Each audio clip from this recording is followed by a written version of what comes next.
Fantastic. All right, the next young man, DJ, come on up here. This is also his first sermon, so he's been working on this, and give him your attention here. All of us have experienced times when we get hungry and thirsty. One example, when I'm working on the farm for Dad, I get thirsty. Just recently, we were moving poles that had concrete on them, and it was hard work. We had to dig the poles to get them loose, and then the older boys helped them move them. I got really thirsty that day, and I was ready for a drink of water. So I went inside, got a water bottle, and went back to work. Another example is when it's close to Thanksgiving. I think about the great Thanksgiving meal. Think about the ham my mom makes. And I especially think about the dessert, the pumpkin pie we eat. I think about Thanksgiving, and it makes me really hungry. In the Bible, Jesus tells us to be hungry and thirsty for something, but it wasn't for food and water.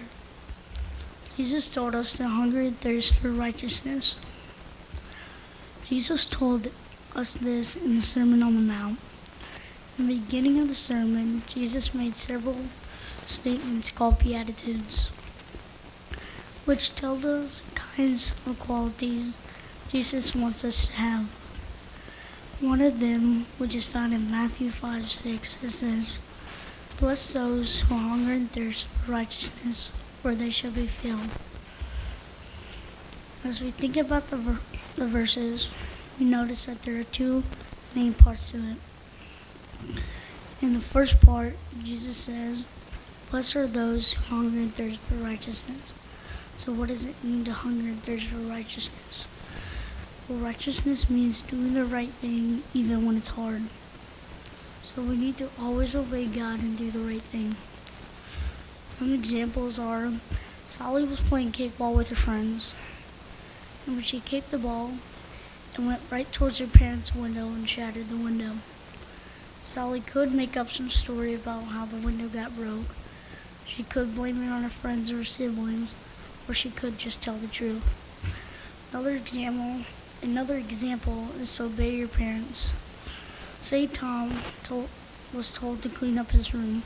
He could snap back at his parents, calling her a hypocrite.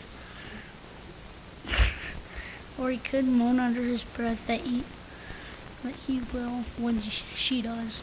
Or he could obey her the first time, following God's teachings. You shouldn't talk back to your parents. It's not the right thing to do.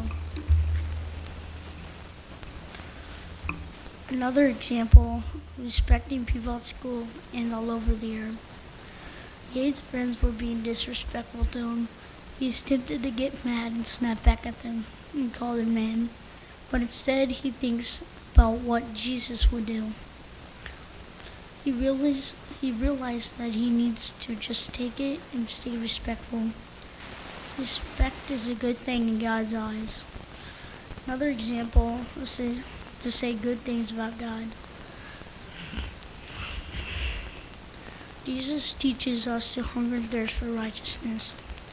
We must do more than think about righteousness and do more than know righteousness.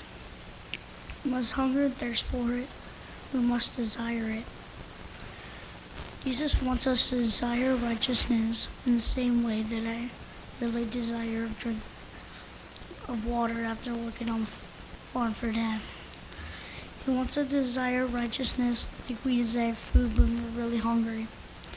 As God's people, we want to be those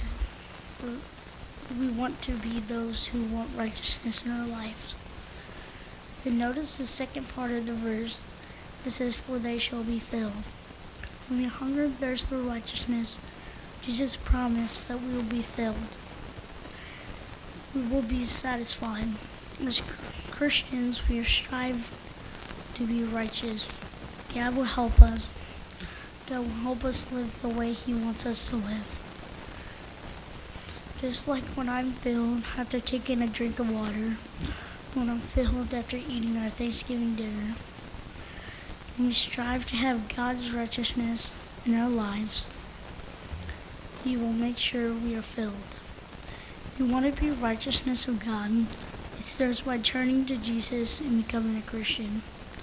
If you have not been a Christian, I encourage you to do this today. The only way to be filled is by turning to Jesus, follow him, and desiring the righteousness of God.